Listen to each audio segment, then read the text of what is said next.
تو جو بندہ ایک بار 2 بار 4 بار کال کر کے کہے چلے پھر خود ہی آگے سے جواب دے دیں گے تو ایسا ممکن نہیں ہے.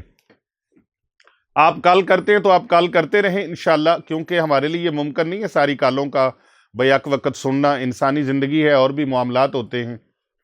تو میں آج جو وظیفہ آپ کو بتانے لگا ہوں جو میرے تجربے اور مشاہدے سے گزرا ہے اور میرا آزمودہ ہے کہ اس کو کرنے والا کبھی ناکام اور نامراد نہیں ہوا، کبھی اس کی جیب سے پیسے ختم نہیں ہوئے. سبحان اللہ. جو یہ وظیفہ کرے گا، جو یہ عمل کرے گا، اس کی پاکٹ سے، اس کی جیب سے، اس کے والیٹ سے، اس کے پرس سے، اس کے بیگ سے کبھی پیسہ ختم نہیں ہوگا.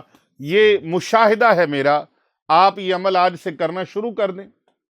آپ کی تنخواہ 20,000 ہے، آپ کی تنخواہ 30,000 ہے، آپ کی تنخواہ 50,000 ہے، 1,00,000 ہے.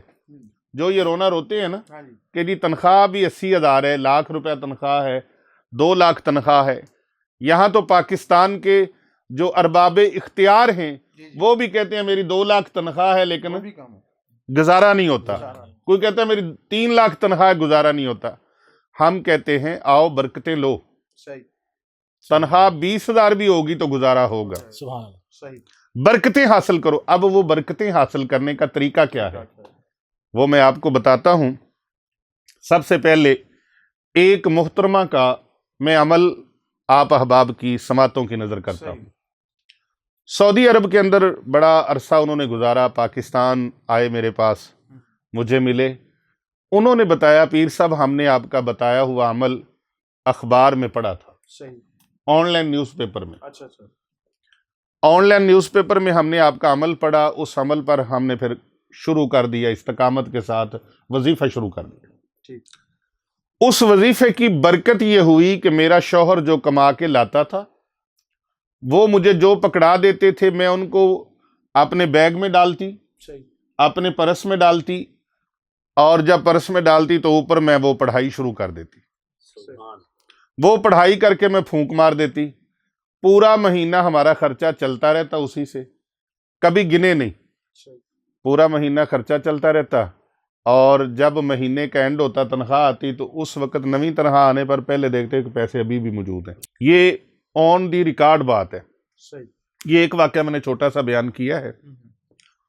اس محترمہ نے بتایا کہ میرے پاس گھر بنانے کے لیے بھی پیسے ہو گئے جبکہ تنخواہ ہماری تھوڑی تھی. ایک انہوں نے جو بات بتائی وہ اور آپ کے لیے حیران کن ہوگی. انہوں نے کہا کہ ہم روزانہ میاں بیوی رات کو یہ بات کرتے تھے کہ پاکستان میں اپنا گھر بنائیں گے، لیکن اولاد کے خرچے اتنے ہیں، فیسیں اتنی ہیں، ٹریولنگ ہے، میڈیکل ہے، اور وہاں بھی رینٹ پہ رہنا مشکل ہو جاتا. تو میرے خامد نے کہنا کیسے ہمارے پاس اتنا پیسہ آئے گا؟ تو میں کہتی تھی کہ اللہ تبارک و تعالیٰ ہمیں دے گا، اللہ برکتیں کرے گا. میں چونکہ جانتی تھی کہ ہر مہینے ہمارے پیسے بچتے تھے، کم نہیں ہوتے تھے، ہر مہینے پیسے بچتے تھے اسی تنخواہ سے. وہ کہنے لگی کہ ہم جب پاکستان آنا تھا نا تو میں نے خود مشاہدہ میں کر چکی تھی کہ کبھی ہمارے والیٹ سے، ہمارے پرس سے، اس کلام کو پڑھنے کی برکت سے، اس وظیفے کو کرنے کی برکت سے کبھی اس میں 1,000 ریال زیادہ ہوتا تھا، اللہ اکبر، سبحان اللہ. کبھی اس میں 2,000 ریال زیادہ ہوتا تھا. سبحان پہلے تو میں ڈری اور میں نے اپنے خامد کو بتایا نہیں. میں کہوں یہ پیسے کہاں سے اتنے زیادہ آ گئے؟ انہوں نے تو مجھے اتنے دیے تھے اور یہ اتنے زیادہ ہیں. تو پھر کہتی کہ مجھے رات کو خواب میں بھی محسوس ہوتا تھا کہ جیسے کوئی آ رہا ہے. سبحان اللہ. اور پھر مجھے ایسے کہ بزرگ ہستیوں کی زیارت ہوتی ہے لیکن نظر نہیں آتے کہ وہ کون ہے. ایسے نورانی ہستیاں نظر آتی. میں نے گھر میں چلتے ہوئے کسی کو محسوس کرنا، لیکن جب وہ چلنے کی آواز آتی تھی تو مجھے خوشبو آتی تھی، اللہ بدبو نہیں آتی تھی. تو میں نے اپنے بڑوں سے بھی سنا، آپ کے بیانات بھی پڑھتے تھے. اس وقت یہ چینل نہیں تھا، اس وقت وہ صرف اخبار پہ news paper, on line news paper تھا. تو انہوں نے کہا ہم اس میں پڑھتے تھے کہ اللہ تبارک و تعالیٰ جن کی مدد فرماتا ہے نہ تو اپنی غیبی مخلوق کے ذریعے سے، ملائکہ کے ذریعے سے، فرشتوں کے ذریعے سے، اللہ تبارک و تعالیٰ غیبی طاقتوں کے ذریعے سے مدد فرماتا ہے، ایسے مدد فرماتا ہے کہ بندہ تصور بھی نہیں کر سکتا. وہ کہتی ہے کہ میں اتنا زیادہ پیسے ہمارے پرس جمع ہو گئے اور میں اس طرف سے بالکل کلیئر ہو گئی، کوئی پریشانی نہیں، کوئی مجھے خوف نہیں، کوئی ڈر نہیں، کہ یہ اللہ کی طرف سے مدد ہے۔ اللہ چاہے تو ایسی ایسی جگہوں سے عطا فرما سکتا ہے، بے شک اور عطا فرمانے پر قادر ہے، جہاں بندے کی سوچ جا کے ختم ہو جاتی ہے نا، اللہ تبارک و تعالیٰ عطا فرماتا ہے تو ایسے عطا فرماتا ہے۔ سبحان اللہ، سبحان اب وہ وظیفہ میں چاہتا ہوں ساروں کو بتا دیتا ہوں۔ اللہ، بسم اللہ، وہ وظیفہ مبارک سورہ کوثر کا ہے۔ 313 مرتبہ آپ ڈیلی کی بنیاد پر آپ 313 مرتبہ اول آخر 11 بار درود ابراہیمی، 313 مرتبہ سورہ کوثر پڑھ کر اپنے پرس کے اوپر، آپ کے پاس پرس ہے؟ آپ کے پاس ہے جی؟ دکھائیے، میں کیمرے کے ذریعے سے دکھا دیتا ہوں۔ اس طرح پرس میں پیسے ڈالیں اور آپ اس کے اوپر 313 مرتبہ سورہ کوثر پڑھ کے اول آخر 11 بار درود ابراہیمی پڑھ کے اس کے اوپر پھونک لگا دیں۔ آپ نے پیسوں کو گننا نہیں ہے، جو اللہ نے دیے ہیں ان کو اس میں ڈال دیں، جو خرچہ کرنا ہے بیچ میں سے نکالتے رہیں، بیچ میں سے۔ نکالتے رہیں۔ وہ ایک صحابی تھے نا رسول پاک صلی اللہ علیہ وآلہ وسلم کے، تو آپ سرکار ان کے گھر گئے تو آپ نے فرمایا چکی میں یہ گندم ڈالو، یہ جوار ڈالو اور آٹا بناؤ، اور وہ چکی چلتی رہتی تھی تو وہ آٹا نکالتے رہتے تھے۔ تو کافی عرصہ تک وہ سلسلہ چلتا رہا، اور ایک دن میاں بیوی نے مشورہ کیا ایک دفعہ چکی کو اٹھا کے دیکھیں تو صحیح کہ اس میں ہے کہ آٹا آتا کہاں سے ہے، جبکہ جتنی ضرورت ہوتی تھی ان کی وہ پوری ہو رہی تھی، لیکن ایک دن اس کے پیچھے پڑ گئے، جب چکی کو اٹھایا تو اس میں کچھ بھی نہیں تھا، تو وہ سلسلہ بند ہو گیا۔ اور اسی طرح خیر و برکت کا ایک واقعہ، میں چونکہ ہمارے ایمانوں پر شیطان مسلط ہوتا ہے اور وہ وسوسے پیدا کرتا ہے، بے شک، یہ بیان سن کر بھی ہو سکتا ہے کہ شیطان آپ کو ورگلائے، وسوسہ آپ کے ذہن میں ڈالے بھی، یہ کیسے ہو سکتا ہے؟ شیطان وسوسہ ڈالے، تو جب شیطان وسوسہ ڈالے تو حدیث مبارک کا وہ حوالہ دیکھ لیں، حضرت جابر بن عبداللہ رضی اللہ تعالی عنہما، حضرت جابر بن عبداللہ رضی اللہ تعالی عنہ آپ کے گھر نبی اکرم صلی اللہ علیہ وآلہ وسلم تشریف لے گئے، آپ نے دعوت کی، یہ غزوہ خندق کے موقع پر، تو انہوں نے عرض کی یا رسول اللہ تھوڑا سا آٹا ہے اور ایک بکرا ہے، تو آپ تشریف لائیں، ہم آپ کا کھانا پکاتے ہیں، چند صحابہ کو ساتھ لے لیں۔ آپ سرکار سارے صحابہ کو لے کر ہی ان کی دعوت پہ چلے گئے۔ اب حضرت جابر بن عبداللہ رضی اللہ عنہ نے عرض کیا یا رسول اللہ آٹا تھوڑا ہے اور آپ نے ساروں کو دعوت دے دی۔ آقا علیہ السلام نے فرمایا آپ نے گھر جا کے اپنی بیوی کو بتا دیں کہ جب تک ہم آئیں نا اس وقت تک سالن کا ڈھکنا نہیں اٹھانا، اور روٹیاں جو ہیں وہ پکائی جانی ہیں، بس ان کو دیکھنا نہیں ہے اٹھا کے۔ آپ سرکار جب دعوت پہ چلے گئے، اگر واقعے کو تفصیل سے بیان کیا تو طویل ہو جائے گا، آقا علیہ السلام اپنے صحابہ کو لے کے چلے گئے، 1400 صحابہ کم و بیش احادیث میں آتا ہے، روایات میں آتا ہے 1400 صحابہ کم و بیش، آپ سرکار لے گئے اور آپ نے اپنا لاب مبارک آٹے میں بھی ڈال دیا اور سالن میں بھی ڈال دیا۔ سارے صحابہ اکرام علیہم رضوان نے وہ کھانا تناول فرمایا، آقا علیہ السلام کی معیت میں، آپ کی زیر نگرانی، نہ کھانا ختم ہوا اور نہ سالن نہ روٹی، کوئی چیز ختم نہیں ہوئی۔ سبحان اللہ، اللہ نے اس میں اتنی برکت ڈال دی کہ کھانا کھانے کے بعد بھی اس میں اسی طرح ہی کھانا موجود تھا۔ سبحان اللہ، اور پھر یہ صلح حدیبیہ کے موقع پر پانی ختم ہو گیا تو آقا علیہ السلام نے، وہاں ایک کنواں تھا تو وہ سوکھا ہوا تھا، خشک تھا، ہم نے وہ صلح حدیبیہ کی مقام کی بھی زیارت کی ہے، سبحان میں نے تو سر پہ سے امامہ اتارا، پگڑی اتار کے کھول کے اس جگہ پر بچھا دی، اللہ، میرے آقا صلی اللہ علیہ وآلہ وسلم کے قدم مبارک یہاں لگے۔ سبحان ہاں جی، اللہ، سبحان تو برکتیں حاصل کرنے کے لیے وہاں پر آقا علیہ السلام نے اپنا لاب مبارک اس میں ڈالا، لاب مبارک ڈالا، کنواں بھر گیا، ساروں نے پانی پیا، وضو کیا، سواریوں کو بھی پانی پلایا۔ اللہ، اور پھر یہی نہیں، آقا علیہ السلام کا ایک اور واقعہ بھی ہے کہ آپ نے اپنے دستے مبارک کو رکھا پیالے کے اندر تو وہاں چھما چھم پانی کے چشمے جاری ہو گئے۔ تو یہ برکات جہاں قرآن مجید فرقان حمید سورہ کوثر، سورہ کوثر جس میں اللہ فرماتا ہے محبوب ہم نے آپ کو خیر کثیر عطا فرمائی، تو بھائی خیر کثیر جس جیب سے بھی آپ دیکھیں گے تو اللہ تبارک و تعالیٰ آپ کو خیر کثیر کا فیض عطا فرمائے گا۔ تو سورہ کوثر 313 مرتبہ، اول آخر 11 مرتبہ درود پاک۔ اور اگر روز پیسے نہیں آتے تو جب تنخواہ آتی ہے نا، آپ روز نہ بھی پڑھ سکیں، مہینے میں ایک بار ہی پڑھ لیا کریں، مہینے میں ایک بار پڑھ لیا کریں۔ اور اگر کوئی 313 مرتبہ نہیں پڑھ سکتا تو روزانہ ہر نماز کے وقت 11 مرتبہ سورہ کوثر، 11 مرتبہ سورۃ اخلاص، 11 مرتبہ درود پاک، 11 بار یہ تینوں چیزیں پڑھ کے آپ پرس کے اوپر دم ڈال دیا کریں۔ تجوری میں پیسے رکھتے ہیں وہاں پھونک لگا دیا کریں، بیگ میں رکھتے ہیں وہاں پھونک لگا دیا کریں، جیب میں پیسے رکھتے ہیں جیب میں پھونک لگا دیا کریں، آپ کسی تھیلے میں پیسے رکھتے ہیں تو اس میں پھونک لگا دیا کریں۔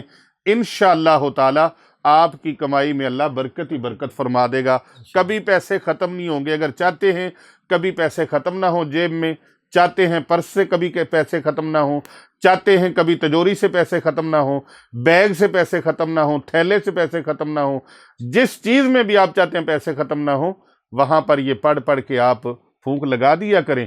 پھر اللہ تعالیٰ کے کلام کی طاقت دیکھیں، درود پاک کی طاقت دیکھیں، بے شک اللہ کے ذکر کی برکت دیکھیں، انشاءاللہ تعالی وہ چیزیں نظر آئیں گی جو زندگی میں کبھی نظر نہیں آئیں۔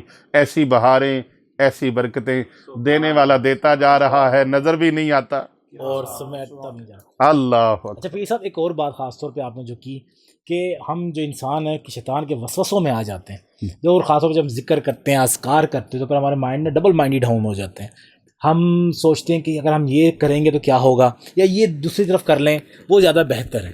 اس صورتحال میں ہمیں کیا کرنا چاہیے، ہمیں اپنے ذہن پہ کیسے قابو کرنا چاہیے؟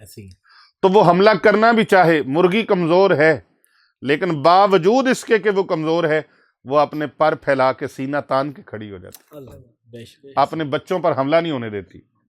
اسی طرح مرشد والا جو ہوتا ہے نا، اس کا مرشد بھی اس کا دفاع کرتا ہے۔ ماں باپ دفاع کرتے ہیں نا، تو مرشد بھی تو روحانی والدین ہوتے ہیں نا، تو وہ دفاع کرتے ہیں۔ کس کا؟ آپ کے عقیدے کا۔ کس کا؟ آپ کے عقیدے کا۔ کس کا؟ شیطان کے حملوں کی وجہ سے آپ کا دفاع کرتے ہیں کہ شیطان میرے مرید کو ورگلائے نہ اور اس کے عقیدے کو کمزور نہ کرے۔ اس لیے کسی اللہ والے کا دامن ضرور تھامنا چاہیے۔ کیوں؟ اس لیے بندے پڑھتے تو بہت ہیں، کتابیں بھری پڑی ہیں بازاروں میں، مارکیٹوں میں بڑی کتابیں ہیں۔ ایسے ہی ہم نے کتنے پڑھے لکھے لوگوں کو دیکھا ہے کتابیں پڑھتے ہیں لیکن یقین کی اتنی بھی بوند بھی نہیں ان کے اندر۔ اللہ اکبر، یقین کے سمندر سے انہوں نے ایک بوند بھی پانی نہیں پیا۔ اللہ میں اس موقع پر ایک بات کرنا ضروری سمجھوں گا۔ حضرت علامہ جلال الدین رومی رحمۃ اللہ علیہ وہ لکھتے ہیں کہ ایک مولانا صاحب تھے تو ان کے پاس ایک چرواہا آ گیا۔ اس چرواہے نے آ کے کہا کہ جناب مجھے کوئی وظیفہ بتا دیں۔ تو حضرت صاحب نے کہا میں نے کوئی وظیفہ کیا بتاؤں؟ کہتے جی کیا وظیفہ؟ اس نے کہا جی میں بکریاں چرانے جاتا ہوں تو چراگاہ مجھے اچھی مل جایا کرے۔ اب جس کو جو چیز کی ضرورت ہوتی ہے وہی مانگتا ہے۔ وہی مانگتا ہے ایسے ہی۔ مسجد میں نماز پڑھا رہے تھے مولانا صاحب، نماز سے فارغ ہوئے، ایک بندہ جٹ بیٹھا ہوا تھا، زمیندار دیہاتی، یا اللہ مینوں ٹگا عطا فرما، بیل عطا فرما۔ اس نے کہا اوے اللہ کے بندے ایمان مانگ اللہ سے، تو ٹگے مانگ رہا ہے، تو بیل مانگ رہا ہے۔ صحیح۔ اب اس دیہاتی کا جواب سنیے۔ وہ کہتے ہیں حضرت صاحب آپ کے پاس ہی ایمان نہیں ہے، آپ ایمان مانگیں۔ اللہ میرے پاس ڈگا نہیں ہے، بیل نہیں ہے، میں تو بیل ہی مانگنا ہے۔ اللہ اکبر، تو جس چیز کی میرے پاس، بھوکے کو کسی نے پوچھا نا کہ 2 اور 2 کیا ہوتے ہیں، تو اس نے کیا کہا تھا؟ اس نے کہا 2 اور 2 4 روٹیاں۔ کیونکہ اس کے پاس جو چیز نہیں ہے اس نے اسی کا ہی سوال کرنا ہے. تو وہ جو چرواہا تھا اس نے وہی سوال کیا. اس نے کہا جناب میں بکریاں لے کے جاتا ہوں دریا کے پار، ادھر چراگاہ کو ہے نہیں، پار لے کے جاتا ہوں، روز میں 2 آنے لگاتا ہوں، ملا کو دیتا ہوں. تو مجھے کوئی وظیفہ بتائیں کہ 2 آنے روزانہ لگاتا ہوں جانے کے، 2 آنے آنے کے، تو یہ کتنے ہو گئے؟ 4. اور 120 آنے میرے مہینے کے لگے جاتے ہیں. تو اگر کوئی وظیفہ بتا دے کام وظیفے سے بن جائے تو 120 آنے بچیں گے، وہ میرے بچوں کے کام آ جائیں گے. اب وہ حضرت صاحب نے کہا کہ اس سے جان کیسے چھڑائیں؟ اس نے کہا تو ایسے کر، بسم اللہ الرحمن الرحیم یہ پڑھا کر، یہ تسبیح پڑھتا جا، دریا چھوٹا ہو جائے گا تو پار چلا جائے گا. اب وہ چرواہا تھا، اس نے اسی کو استاد مان لیا، اللہ اسی کو استاد مان لیا، یقین کر لیا، مرشد مان لیا اس کو. اب وہ بکریاں اس نے لیں ساتھ، چل پڑا، دریا کے کنارے پہ پہنچا، بسم اللہ الرحمن الرحیم، دریا میں قدم ڈال دیے اس نے. اللہ دریا چھوٹا ہونا شروع ہو گیا، پانی نیچے آنا شروع ہو گیا، اور وہ اور اس کی بکریاں کراس کر گئے. پختگی یقین کی اتنی ہو گئی کہ بلندی پہ پہنچ گیا. اب وہ سارا دن بکریوں کو چرایا، تو شام کو واپس مڑا تو پھر اس نے وہی عمل کیا. اب روزانہ اس کا آنا جانا شروع ہو گیا، 2-4 آنے روزانہ بچنے شروع ہو گئے. ایک دن شام کے وقت وہ آ رہا تھا تو وہاں اس کو اس مولانا صاحب حضرت صاحب سے ملاقات ہو گئی. اور یہ علامہ روم جنہوں نے یہ واقعہ لکھا ہے نا، وہ خود بھی بہت بڑے عالم تھے، فقہ، منطق، فلسفہ، ہر چیز پر ان کو عبور حاصل تھا، اور بڑے رائٹر تھے. اور یہ حضرت شاہ شمس تبریز رحمت اللہ علیہ کے مرید بنے. جب مرید بنے تو پھر انہوں نے ایک بات لکھی ہے، مولوی ہرگز نہ شد مولا روم، تا غلام شمس تبریزی نہ شد، کہ مجھے مولوی ہونے کا پتہ نہیں چلا جب تک میں شاہ شمس تبریز کا غلام نہیں بنا. اس پر بھی انشاءاللہ کسی وقت میں بات کریں گے. میں یہاں یہ بات سمجھانا چاہ رہا ہوں کہ چرواہا جو تھا اس نے دیکھا وہ حضرت صاحب کھڑے ہیں، تو حضرت صاحب پریشان تھے. پوچھا حضرت پریشان کیوں؟ انہوں نے کہا میں ادھر کام آیا تھا دریا کے پار، اب واپس جانا ہے، تو ادھر اندھیرا ہو گیا، کشتیاں کلوز ہو گئی ہیں. شام کو کشتیاں سورج غروب ہونے سے پہلے کلوز کر دیتے ہیں، اور پھر وہ ایسے باندھ دیتے ہیں یا ان کو الٹا دیتے ہیں. اس کا مطلب ہوتا ہے کہ بھائی سروس بند، اب کل انشاءاللہ سورج چڑھے گا، طلوع ہوگا، اس کے بعد سروس شروع ہوگی. اس نے کہا میں جانے کے لیے بڑا پریشان ہوں. تو انہوں نے کہا پریشان کیوں ہوتے، آ جائیں، میں وہی وظیفہ پڑھتا ہوں، پار چلا جاتا ہوں. تو حضرت صاحب نے کہا یہ پاگل بندہ، دیوانہ، مجنوں، کیا بات ہے بھائی، وظیفہ یہاں کیا کرے گا، دریا ہے، کملے چلے. انہوں نے کہا حضرت چلیں تو صحیح، میں وہی وظیفہ پڑھتا ہوں جو آپ نے مجھے بتایا تھا، جو آپ نے مجھے بتایا تھا میں وہی وظیفہ پڑھتا ہوں. اب وہ بسم اللہ شریف شروع کر دی اس نے. بسم اللہ الرحمن الرحیم کی تفسیر کو تفاسیر میں دیکھیں، اس کے کمالات کو اور اس کی طاقت کو دیکھیں.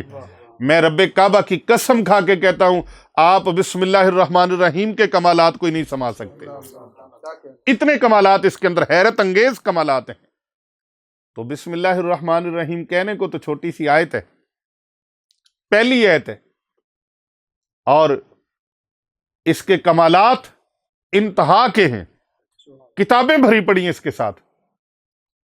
وہ چرواہا پڑھنا شروع ہو گیا، بکریاں پیچھے پیچھے، چرواہا گنگناتا جا رہا ہے آگے آگے. یہ چرواہے گنگناتے ہیں، وہ اپنی اٹکیلیاں کرتا جا رہا ہے، گنگناتا جا رہا ہے. گھر جا رہا ہے نا سارے دن کے بعد. آپ بھی جب گھر جاتے ہوں گے تو ایک کیفیت اور ہوتی ہے، خوشی سے والدہ صاحبہ کی جا کے زیارت کریں گے، والد صاحب کی زیارت کریں گے، بچوں کو ملیں گے، گھر والوں کو ملیں گے، اپنے گھر میں جا کے سکھ کا سانس لیں گے، بڑی خوشی ہوتی ہے بندے کو. تو یہ خوشی سے جا رہے ہیں، تو پیچھے مڑ کے دیکھا نا حضرت صاحب کو، تو حضرت صاحب کو پانی اتنا اتنا آیا ہوا ہے. انہوں نے کہا حضرت صاحب کیا ہو گیا آپ کو، آپ وظیفہ نہیں پڑھ رہے؟ اس نے کہا یار وظیفہ تو میں بھی پڑھ رہے ہیں. اس نے کہا وہی وظیفہ میں پڑھ رہا ہوں. اس نے کہا پڑھ تو میں بھی وہی رہا ہوں. تو اس نے کہا پھر آپ ڈبکیاں کیوں لے رہے ہو؟ اس نے کہا جس یقین کی منزل پر تم پہنچے ہوئے میں وہاں نہیں پہنچا۔ اللہ اللہ اکبر، اللہ اکبر۔ حضرت